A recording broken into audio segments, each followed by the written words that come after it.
Boa tarde, chamo Adriana Soares. Vamos continuar aqui com a nossa novela, a nossa história da Emanuel Lísia. Espero que vocês estejam a gostar. Uh, Um olhar vale mais que mil palavras, Daniel Matheus, e vamos, já não falta muito. Esta semana, em princípio, vamos terminar esta aventura, mas outras aventuras aparecerão. Vamos lá então. Aquele animal abusou de si. Mal conseguia falar, mas sentei-me na cama e respondi desesperadamente. Porque estão todos preocupados com a minha honra. Porque vocês só pensam na minha maldita virtude. Pelo amor de Deus, mãe, deixe-me em paz. A senhora também. Por hoje já chega. Quero ficar sozinha? Não percebe que estou arrasada? Mãe, sinto dor. É uma dor que não tem cura. E a senhora só pensa se alguém tirou a minha virtude? Saiba que não. Ainda sou a mesma, a Santa Emanuelísia, que saiu por esta porta hoje de tarde. Graças a Deus, disse ela, benzendo-se. Aquelas palavras e a sua atitude só serviram para me irritar ainda mais. Ainda aos prantos, olhei para ela e disse: Por favor, mãe, deixe-me ficar sozinha. Amanhã conto-lhe o que aconteceu, mas vá embora daqui agora. Finalmente, ela se retirou e pude colocar os meus pensamentos em dia. Eu não sabia o que ia ser da minha vida, daquele momento em diante, mas uma coisa era certa: eu não voltaria para Henrico. Não poderia ficar com uma pessoa que duvidava de mim e colocava o tempo todo os meus sentimentos à prova. Não era justo comigo, depois de tudo o que eu tinha passado, arriscando-me a envolver-me com um homem que futuramente poderia ser a cópia do meu pai. Pois Henrique demonstrou com aquela atitude que, se nos casássemos, ele duvidaria da minha virtude o tempo todo. Seria como o meu pai, que todas as vezes que discutia com a minha mãe, cobrava-lhe por não ter visto a prova da sua honra e virtude expostas nos lençóis das núpcias. Aquela atitude masculina e machista era muito humilhante e eu não pretendia passar por aquilo. A semana passou tranquila, meu pai retornou à pesca mais cedo e minha mãe, graças a Deus, teve o bom senso de não lhe contar o que aconteceu comigo. Mesmo depois de saber tudo o que aconteceu. Passei a dedicar-me mais aos afazeres domésticos, aquilo era bom para mim, pois mantinha a minha mente ocupada. Praticamente me tornei uma obsessiva em torno da casa limpa. Era uma espécie de fuga. Continuei a caminhar à beira-mar, mas fazia isso após o almoço e na companhia das gêmeas para evitar qualquer proximidade de Henrico. Eu sabia que ele conhecia os meus itinerários e por isso modifiquei-os. Minha vida estava uma completa desordem emocional, mas eu tinha fé que iria superar tudo aquilo. 2 semanas passaram e então começou a chuva de bilhetes e cartas de Henrico pedindo-me para voltar. Confesso que era tentador, pois as saudades que sentia dele eram muitas, mas mantive-me forte. Certa manhã encontrei-o a dormir na varanda na esperança que eu, ao vê-lo, ficasse com dó e voltasse. Ele não parava com as chantagens entre choros e lamentos. Até serenatas ele fez para mim. Meu pai o expulsou e jurava que o mataria se ele não parasse de me importunar, mas nada adiantou. Henrico mantinha-se firme na psicose de que eu voltaria para ele. Cercava-me de todas as formas possíveis, a ponto de eu não poder mais caminhar à beira-mar, pois aonde quer que eu fosse havia um desses amigos a vigiar. Embora eu o amasse muito, estava a ficar com medo e temia pela minha segurança. Ainda por cima, para piorar, a minha vida, que já não estava nada fácil, minha irmã havia chegado da Europa e exigia a presença da minha mãe por perto dela o tempo todo. Com isso, eu ficava muitas vezes sozinha com as gêmeas.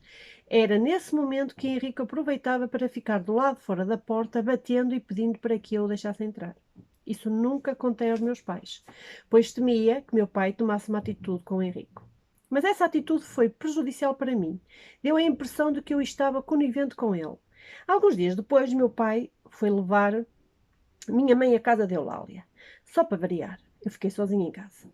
Foi quando uma voz me chamou do lado de fora.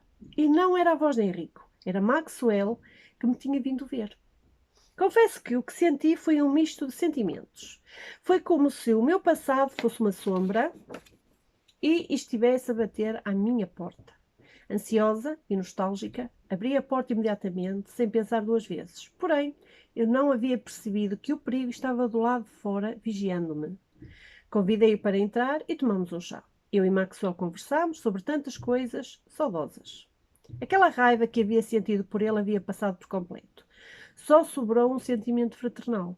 Ele me convidou para caminharmos ao beira-mar. Como já havia algum tempo que eu não fazia isso, aceitei de imediato, pois aquela figura masculina passou-me segurança e proteção.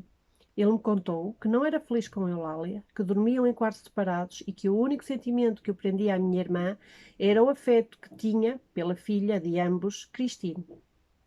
Baixei a cabeça e respondi: sinto por si. Mas julgo que ambos estão a pagar pelas consequências dos seus atos impensados e pelos impulsos carnais. O que quer dizer com isso, minha prima? Contei-lhe então, nos mínimos detalhes, o que estava a acontecer. E ele, compadecido por me ver chorar, abraçou-me fraternalmente. Ele parecia querer falar-me alguma coisa, mas foi naquele momento que Henrique chegou, como um louco, e deu uma sova em Maxwell, que revidou e pagou na mesma moeda. Tentei impedir aquela barbárie, mas Henrique provocava Maxwell com palavras chulas. Depois de muito o apanhar, Henrique virou-se para mim e disse: agora sei porque me rejeita. Você é amante deste desgraçado. Acreditei em si, atirei meus sentimentos ao lixo. Desprezou-me e fez de mim um cão. Mas isso não vai ficar assim. Vou-me vingar de si. Maxwell tomou novamente a frente e disse: saia imediatamente daqui se não quiser apanhar mais, seu bastardo bêbado. Segurei Maxwell pelos braços e Henrique foi embora cambaleante. Ele realmente estava alcoolizado. Nem parecia o homem pelo qual eu havia me apaixonado. Estava sujo, maltrapilho, barbudo. Pedi a Maxwell mil desculpas e pedi para não contar nada aos meus pais. Mas infelizmente ele se recusou, dizendo inclusive que daria parte de Henrique à milícia, a polícia. Eu implorei, mas ele estava irredutível. Este homem é um bárbaro. Se não fizermos algo para contê-lo, ele, por certo, vai matá-la. Não poderia dizer nada, pois temia que ele tivesse razão. Apenas o levei para casa e fui cuidar dos ferimentos em seu rosto e mãos. Quando meus pais chegaram, ao ver aquela cena de proximidade entre nós, ficaram espantados. Mas Maxwell explicou-lhes o que aconteceu. Meu pai ficou furioso e queria resolver a situação a qualquer custo. Mas minha mãe o convenceu, alegando que ele não voltaria mais depois da surra que Maxwell lhe dera. Meu pai foi tomar banho para acalmar os nervos. Maxwell despediu-se de mim e tive a sensação de que não o voltaria a ver mais. Minha mãe acompanhou Maxwell até à varanda e os dois ficaram muito tempo à conversa. Fui para o meu quarto. Estava com medo e precisava de orar a Deus, pedir proteção para mim e minha família.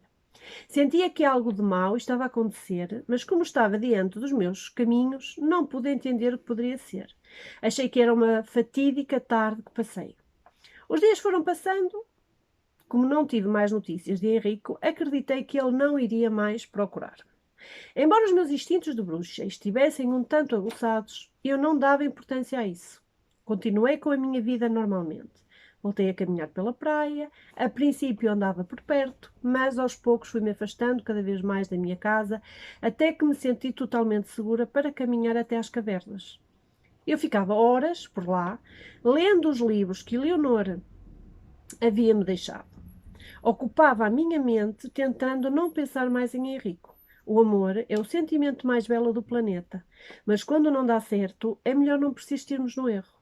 O meu amor por Henrico foi um grande e grave erro e eu pretendia não cometê-lo outra vez. Nenhum ser humano, por mais que ame o outro, merece sofrer por ele ou ser humilhado. É engraçado como um homem consegue fazer com que uma mulher, em uma fração de segundos, passe de rainha dos ciganos a uma mera meretriz, ou simplesmente a transforme em seu capaz pessoal. É com esse tipo de situação que venho lutando através dos tempos.